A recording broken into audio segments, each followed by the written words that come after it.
Saludos. Hoy nos metemos de lleno en un caso que, bueno, sigue dando que hablar. El incidente Cash Landrum. Hola. Sí, un caso realmente desconcertante por las evidencias físicas que dejó. Exacto. Tenemos fuentes que documentan lo que pasó esa noche, el 29 de diciembre de 1980, cerca de Haddam, en Texas. Betty Cash, Vicky Landrum y su nieto Colby, de 7 años. Iban por una carretera solitaria, la FM 1485, y de repente, ¡zas!, se topan con un objeto enorme, luminoso. Con forma de diamante, decían, flotando bajo sobre los árboles. Describen un color gris metálico opaco, luces azules en el centro y, esto es clave, llamas intensas saliendo de abajo. Sí, y un sonido potente, como de lanzallamas con pitidos. Y el calor, eso fue brutal. El calor. Se sentía dentro del coche, un calor insoportable. Exacto. Y eso es llamativo, porque la temperatura exterior era baja, unos 4,5 grados Celsius. ¡Increíble! Y Vicky, que era muy religiosa, pensó que era algo divino al principio. Fíjate, sí. Su primera impresión fue pensar que era el retorno de Jesucristo. Eso te da una idea del impacto, de lo anómalo que era. Claro. El objeto se acercó mucho, ¿no? A unos 7 metros de altura, bloqueando el paso. Sí, eso dicen. Y Betty.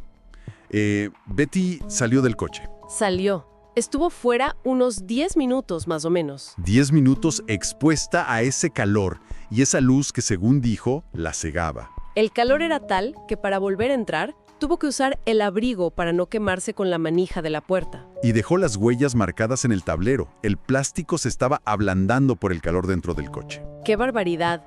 Vicky también salió, pero menos tiempo. Un par de minutos quizá. Colby, el niño, estaba aterrado y le gritaba que volviera. Entendible.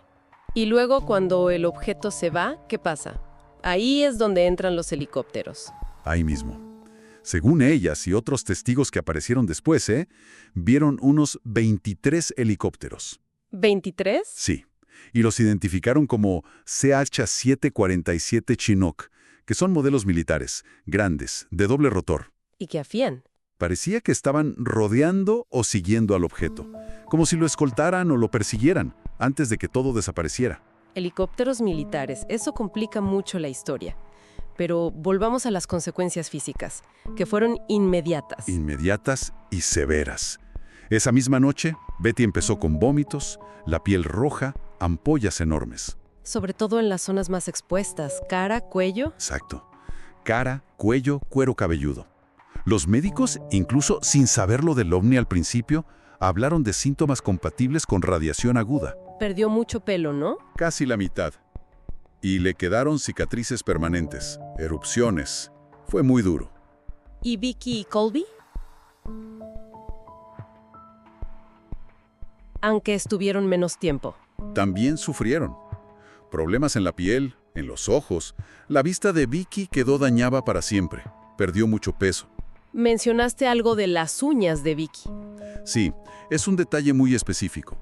Desarrolló una afección en las uñas de los dedos de la mano que apoyó en el techo del coche. Muy parecido a lo que se ve en pacientes de quimioterapia. Vaya. ¿Los médicos llegaron a comparar la exposición de Betty con Hiroshima? Bueno, un médico, el doctor Brian McClellan, hizo una comparación.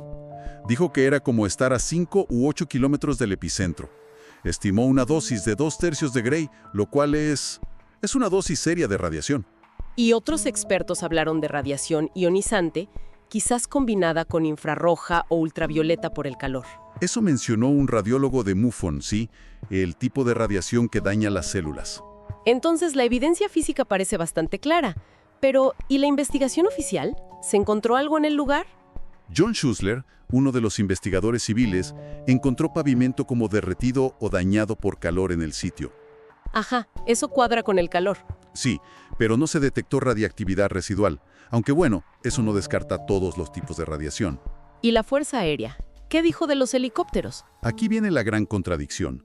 La USAF hizo una investigación, dijo que los testigos eran creíbles, pero negó rotundamente que hubiera helicópteros militares suyos en la zona esa noche. Uf, testigos creíbles, pero negación oficial. Eso llevó a la demanda, ¿no? Exacto. Betty y Vicky demandaron al gobierno por $20 millones. Estaban convencidas de que era un prototipo militar secreto. ¿Y qué pasó con la demanda? Fue desestimada en 1986. El ejército y la NASA negaron tener esa tecnología. El abogado de ellas, Peter Gersten, criticó mucho la postura del gobierno. Un callejón sin salida parece. ¿Qué teorías quedaron flotando? Pues básicamente dos. Una, la que ellas sostenían, una nave experimental secreta. Se ha hablado de proyectos como el LBR o algo llamado WASP-2 nuclear. ¿Tecnología clasificada, quizá? Podría ser. La otra teoría es que fuera un ovni, digamos, real, de origen desconocido, y los helicópteros fueran una respuesta militar para seguirlo o interceptarlo. Pero hay gente que cuestiona partes de la historia, ¿verdad? Sí, hay críticas. Brad Sparks duda de la radiación ionizante por la supervivencia de los testigos. Sugiere quizá contaminación química. Interesante punto. Y Curtis Collins critica la investigación de Schuessler por un posible sesgo pro-ovni y señala que las propias víctimas se centraron solo en la teoría militar. Dice que hay que separar los hechos de la leyenda que se ha creado. Claro. Entonces, resumiendo, tenemos un encuentro documentado, testigos fiables según la propia Fuerza Aérea, pero una negación de la parte militar. Y lo más importante, secuelas físicas terribles y duraderas. Secuelas médicamente consistentes con algún tipo de exposición muy dañina, sea radiación o química. Betty Cash falleció en 1998 tras años con problemas de salud, incluyendo cáncer. 18 años después del incidente. El caso deja preguntas muy serias sin respuesta. La discrepancia entre la vivencia y la versión oficial es enorme. Y las secuelas físicas son la prueba innegable de que algo muy real y muy perjudicial ocurrió esa noche. Exactamente. Y nos deja pensando, más allá de si fue tecnología terrestre o algo más extraño, ¿qué nos dice este caso sobre la transparencia? Sobre cómo se gestionan estos eventos inexplicables cuando hay vidas humanas afectadas de forma tan dramática. Es una reflexión importante, sin duda. La responsabilidad frente a lo desconocido y sus consecuencias.